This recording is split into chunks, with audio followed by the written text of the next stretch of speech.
dhibba tokkoof 26 ol xumura torban kanaatti gara naannoo Tigraayitti erguu jalqabuusaa koomishiniin qajeelcha sodaa balaa naannichaa beeksisee jira.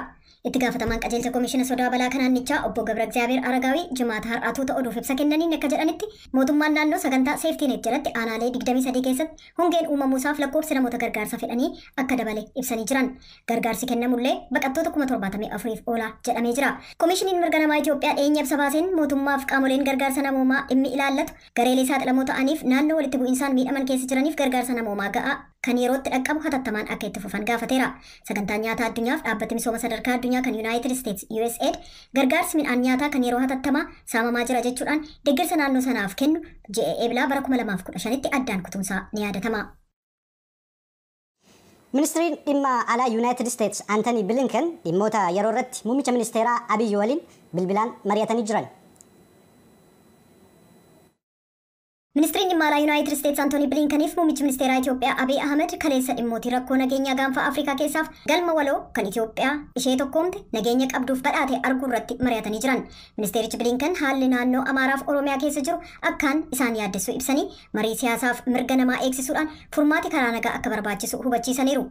Ministeerri dhimma alaa Blinkeniif muummichi ministeeraa Itoophiyaa itti dabaluudhaan gargaarsa midhaan nyaataa deebisanii jalqabsiisuuf gargaarsa namoomaa ilaalchisee to'annaan jiru akka fooyya'u irratti illee mari'ataniiru. Blinken adeemsa ce'umsaa haqaa amanamaaf mara hirmaachise hundeessuuf hojii hojjetamaa jirullee gammachuudhaan simataniiru. Pirezidaantiin Sudaan Kibbaa Saalvaa Kiir daawwannaaf Raashiyaa Mooskoo kan jiran marii pirezidaantii Raashiyaa waliin taasisaniin hariiroo annisaa daldalaa fi dameewwan biroo keessumaa kan boba'aa waliin qaban babal'isuuf walii galaniiru jala gabaasni Associated Press. Saalvaa Kiirii fi Putin dhimmoota siyaasaa fi nageenya Sudaan Kibbaa keessaa irratti qophii filannoo biyyaalessaa Sudaan Kibbaa kan yeroo jalqabaaf ji'a mudde bara 2024 taasisuuf jirtu irrattis mari'ataniiru jedhameera. Putin dubbii marii kana irratti dubbataniin kun jalqabbiif qofa annisa dabalatee damee adda addaatiin carraa gaarii hedduu waliin qabnaa jedhan. Yeroo ammaa kanattis gareen Saafinaat Raashiyaa Sudaan Kibbaa keessatti warshaa boba'aa qulqulleessu hojjechaa jira. Sudaan Kibbaa waliigaltee nagaa bara 2018 mallatteessite saffisaan hojiitti hiikuun waraana biyyattii keessatti waggoota 5 ture xumura taasisuuf filannoof akka qophooftu Ameerikaa fi michoonni ishee dhiibbaa irratti taasisaa jiru. Sudaan Kibbaa immoo uggurrii meeshaa waraanaa irra kaa'ame akka irraa kaafamuu barbaaddi. Daawwannaa alanaanis Raashiyaan miseensa mana maree nageenya dhaabbata mootummoota gamtoomanii taate akka deeggartuuf kan ekekedhas jedhameera. Saalvaa Kiir marii Puutin waliin taasisan irratti addunyaan kamiyyuu qofaa jiraachuus ta'e milkaa'uu hin dandeessu. Biyyi dargaggeettiin akka keenya ammoo michooma biyyoota ciccimoo barbaaddi. Isaan keessaa ammoo ati tokko jedhaniiru. Gara oduu biraatti yommuu dabarru immoo kan baatii adoolessaa darbe mootummaa fonqolchuun aangoo qabate juuntaan Niijer loltoonni 10 ol haleellaa lootee seentotaan ajjeefamuu beekse. Haleellaa kana kan raawwatan hidhattoota kanneen motorsaayikiliin deemaa turan akka ta'e illee waraanni beekseetti jira. Tujubeen dabalataan nutti himti. Kamisa ganama Niijer kibba gama dhiyaa keessa kanneen jiran hidhattoonni dhibbaan lakkaa'aman kanneen motorsaayikiliin deeman haleellaa raawwataniin loltoonni Niijer 10 ol ajjeefamuu ministeerri ittisaa biyyattii ibsa baaseen beeksiseera. Akka gabaasa Rooyitersitti loltoonni 7 haleellaa raawwatameen ennaa du'an kanneen hafan 5 immoo kanneen balaan irra gahee gargaaruuf konkolaataan utuu deemanii balaarra gaheen du'uu isaanii ibsisuun tuqee jira. Haleellaan sun kan raawwatame magaalaa galma mootummaa Niyaamiirraa fageenya kiiloomeetira 190 irratti kan argamtu Kanaadiich keessatti yoo ta'u waggoottan darban keessa naannoo Saahil keessa wiirtuu haleellaa leellistoota Islaamummaa akka ta'e daangaa Maalii Burkina Faasoof Niijer irratti argamte. Kamisa kaleessaa aangawaa waraana gameessa tokko dabalee maddeen 3 sabaa himaatti dubbachuuf eeyama waan hin qabaanneef maqaan isaanii akka hin tuqamne gaafatan yoo xiqqaate loltoonni 10 ajjeefamuu Rooyitersiif ibsaniiru. Qaamni itti gaafatamu eenyuun akka ta'e maddeen sunis ta'e ministeerri ittisaan dubbanne. Naannoo sana keessatti Alqaayidaaf leellistoonni ISIS socho'uudhaan loltootaaf namoota nagaa irratti irra deddeebi'uun haleellaa raawwatu. Ibsi ministeerii ittisaa akka jedhetti roote seentonni dhibbatti lakkaa'aman ajjeefamuuf motorsaayikiliif meeshaalee waraanaa isaanii barbadaaniiru jedhee ibsatti dabalaa garuu hin kennine. Niijer baatii adoolessa darbee maqaa haalli nageenya hammaataa deeme jechuudhaan komee dhiyeessee aangoo qabate juntaa waraanaan geggeeffamaa jirti. Uummanni Naagornoo Kaarabaak ennaa adda baatonni mootummaa isaanii diigaa jiranitti gara Armeniyaatti baqataa jiran. Riippaabilikiin Azerbaajaan kun walabummaa ofiif falmataa ture. Mootummaan adda baatotaa naannoo ofiisaa diiguuf waan murteesseef Riippaabilikiin Azerbaajaan keessaa kurna sadiif walabummaaf falmataa ture xumura waggaa kanaatti jiraachuunsaa waan dhumatuuf dhibbarraa harka 70 kanneen ta'an uummati Naagornoo Kaarabaak gara Armeeniyaatti baqatanii jiran. Hanga jimaata ganamaatti uummati 84,770 Naagornoo Kaarabaak kan gadhiisanii deeman ta'uu aangawoonni Armeeniyaa beeksisanii dilbataa qabee hidda dhalata Armeeniyaa kanneen ta'an gamasii ba'uu itti fufanii jiru. Baay'inni lakkoofsa uummatichaa namoonni gamasii yaa'uu jalqabu dura 100,000 hedama ture.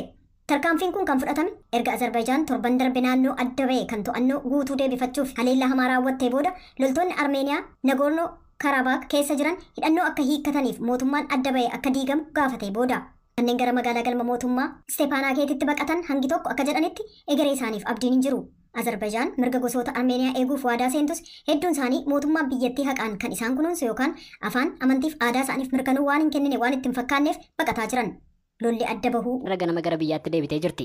Daraartuu Tulluu Gammachuu pirezidantiin Federeeshinii Atileetiksii Itoophiyaa dabalatee aangawoonni muraasni buufata xiyyaara booleetti argamuun ishee simatanii jiran. በጥሩ መንፈስ ነው የሄድኩት። በጥሩ ሁኔታ ነው ትሬኒንግን ሰርቼ የሄድኩት። miira gaariidhaan shaakala kiyyaas haala gaariidhaan hojjedhee qophaa'een deeme. Egaa akkuma ilaalteyyuu dorgommichi baay'ee gaarii ture. Dorgommichi dadhabsiisaadha kanan jedhuuf egaa fiigicha yeroo dheeraa fudhatudha. Garuu haaluma gaariidhaan humna kiyyaas eeggadheen xumure. Qophiin injifannoo kana fide kan ji'oottan hedduuf itti dadhabeedha jette Tigist. አዎ በቂ ዝግጅት አድርጌያለሁ። Eeyyeen qophii dheeraa fi gahaa taasiseera. Ji'a jaanatti fudhateera qophiin kun. Garuu dhugaa dubbachuudhaaf rikardii kana qixa kanaan nan fooyyessa dheeyyaanne.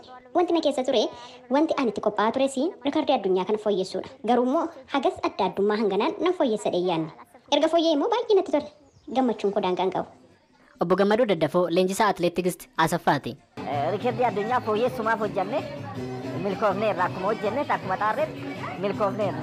Haalli qilleensaallee wanti hunduu guyyaa san baay'ee gaarii ture. Baay'isee gaarii ture. Baay'isee gammanneerra garuu amma kun tareera kabiraatiif qophii itti yaadaa jirra. Gama biraatiin kopheen kubbaaniyyaan Adidaas atileetotaaf qopheesse kan Tigist ittiin injifatte ijoo dubbii ta'eeti jira. Dhaabbanni oduu Reuters kibxata darbe kana dhaabbanni Adidaas kophee Tigist ittiin kaatte kana gatii ajaa'ibaan gabaaf raabsuurra akka jiru ibseeti jira. ጫማው በአጋጣሚ እኔ እድለኛ ነበርኩ። ጫማው አዲስ ነው። እኔ ነኝ የሞከርኩት። Akka carraa ta'ee kophichi haaraa ture. Anis kophee kana argadhee achumaan nayyaalee jechuudha. Kopheen kun kan duraa caalaa baay'ee addadha. Sababni isaa kopheen nuni ittiin armaan dura kaannu xiqqoo ni ulfaata ture. Kopheen kun immoo baay'ee salphaadha ulfaatinni isaa. Kanaaf warra akka keenya fageenya dheeraa kaatuuf kophee gaariidha kun. Anaan kun na gargaareera jedhee yaada. Kanaafuu Adidaasii baay'een galateeffadha. Maatiin Tigist injifannoo isheetti gammaduun sirna simannaa sulultatti gaggeessaniifi jiru. Warqoo Asaffaa Tasammaa obboleessa hangafaa Tigist Asaffaati. Amma baay'een gammade gammachuurree akka ibsuun beeku baay'een gammadeera. Baay'ee atileetii cimtuudha. Hojjeturree xiqqeedhaan hojjetti. Xiree wajjin tireeniingii gooti. Akka wannoo kana fiddu abdiin qaba ture. Maatii ijoollee 14 keessaa ishee qofti atileetii akka taate kan dubbatu Warquun ijoolleen isaa fakkeenya Tigist hordofuudhaan dorgommii fiigichaarra jiraachuullee dubbatee jira. Tigist amma kaayyoon ishee dorgommii ittaanu kan jetteef qophaa'uudha. አሁን ፊት ለፊታችን ኦሎምፒክ አለ። Fuuldura keenya dorgommii oloompikiitu jira. Isa dura immoo Londonittis dorgommii fiigichaa jiru irratti dorgomuun fedha. Egaa sana duuba qophii fi fuulleeffannaan koo gara olompikii ta'aa jechuudha. Maal godhu egzekutiivii hojii wajjibdu pirezidantiidha. Garuu heerri maal jedha horii bahu kana ragadu mirga walitti qabu maal irratti bahu akka qabu immoo kan murteessu barbaachisaa immoo yoo ta'e kan ibi liqeeffatuyyuu damee pirezidantii kanaa miti. Mirga kana aangoo kana heerri Ameerikaadhaa mana maree bakka bu'ootaa Ameerikaatiif kenne. Bakki amma itti wal dhabaa jiran baasii damee hojii raawwachiiftuu baastuuf horii kan kennuuf paarlaamaadha. Akkamitti akka bahullee kan murteessu paarlaamaadha. Mana maree bakka bu'ootaa uummataa kana hammam akka argatullee kan murteessu isaani.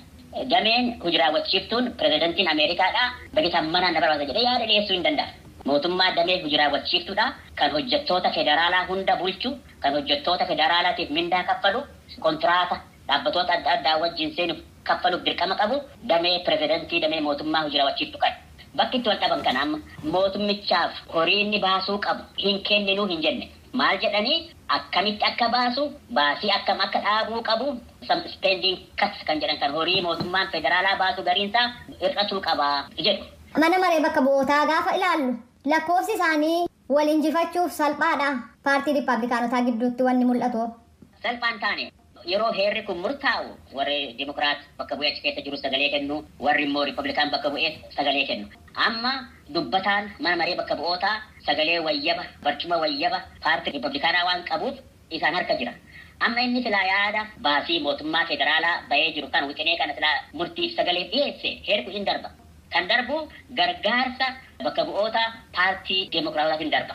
Inni kana yoo godhe immoo deeggarsa paartii isaa keessaa dhaba namichi godhe. Yoo sagalee wayyaba paartii Riippaabilikaanaa argate malee Heerri kun yoo gargaarsa paartii Deemokiraatiidhaan darbe ati hoogganaa keenyaa miti jedhuun si buufnaa jedhuun. Kanaaf namichi amma dubbataa mana maree bakka bu'ootaa dubbii kana hamma sagalee wayyaba paartii kiyya keessaa argadhu sagalee hin dhiyeessu jedhee qabee kan taa'uuf kana. Yeroo kun dubbiin lafaan harkifamu mootummaan federaalaa pirezidantiin hoogganu immoo maallaqa baasii fiqee jiran qabu. Maallaqa mindaa kafaluun qabu, maallaqa dirqamoota adda addaatiif kafaluun qabu, hojjettootaaf kafaluun qabu, dhimma waraanaa xiqqoo eksepshinii qabu ni baasu waraanni dhabeechuu hin danda'anii hojjettoota hedduudhaaf horiin hin jiru. Yeroo horiin dhabame mootummaan cufamee jedhama. Fakkeenyaaf paartiin ni cufamaa, hojjettoonni iddoo hojii deemuu dhaabuu, mindaan isaanii kaji'aa hin dhufuu fi nama hedduun rakkoorra gahaa jechuudha. Dubbiin deemaa jiru gar tokkoon dubbii heeraati, gara kaaniin ammoo dubbii aangoo wal dorgommiiti. Egaa akkas ta'e egaa Dr. Bayyaan haalli kun attamitti furamuu danda'a? Rakkoon akkanaa deddeebi'ee hinqa paarlaamaa Ameerikaa keessatti dhumarratti kompromaayiz waan itti walii galan tolfachuun dirqama isaanii ta'a. Akkatti walitti iyyanii mootummaas ni cufna jedhanii kun hawaasatti illee rakkoo guddaa uumaa gaafii birallee kaasaa uummata keessatti illee poolootikaalillee warra yaada kana dhiibuuf tarii kasaaraa fiduun ni mala. Kana waan ta'eef akkanatti fakkaatutti walitti araarmuuf deemu yaadni lamaan kun yeroo fudhata garuu walii galtee tokko irra ga'uu qaban. Kanumaan xumurama malli biraa hin jiru. Waajjiroonni mootummaa federaalaa cufamana jennu. Sana booda walitti deebi'anii dubbachuu jira moo attam ta'a? Mootummaa federaalaa cufanii rakkoo kana odoon furiin isaa jiranii taa'uu hin danda'an. Fakkeenyaaf mootummaan federaalaa gariin kan mindaa dhabu warra daangaa Ameerikaa tiksuu jira. Maatii loltootaatu jira. Kan fayyaatu jira. So mootummaan federaalaa cufamee hin hojjenne jechuun deebi'ee mootummaa guutuu huba. Warri paarlaamaa keessa jiru kanatti wal dhabanii mootummaa cufan kun ofii mindaa isaanii hin dhaban isaan. Hiikkaan kanaa siyaasaa uummata biratti gara isaan jibbisuutti akka deemu isaan ni beeku. Haa bubbuluu haa turuu waliigalteen isaanii waan hafan qabne. Bareegar Yuunaayitid Isteets keessattis filannoo pireezidaantummaa jira. Inni kun dhimma kanarratti dhiibbaa qabaata jettanii yaaddu? Akka gaariitti dhiibbaa qaba eeyyee. Pireezidantiin duraanii Doonaald Tiraamp deebi'ee filamuudhaaf dorgomaa jira. Warra ammaa heerri baasii mootummaa kun akka hin baane warra mormummaa jedhanii hamma wanni barbaadan hundi isinii guutamutti baasiin haa hir'atu haa hafu haa xiqqaatu jettan sun hamma guutamutti shut it down haa cufamu.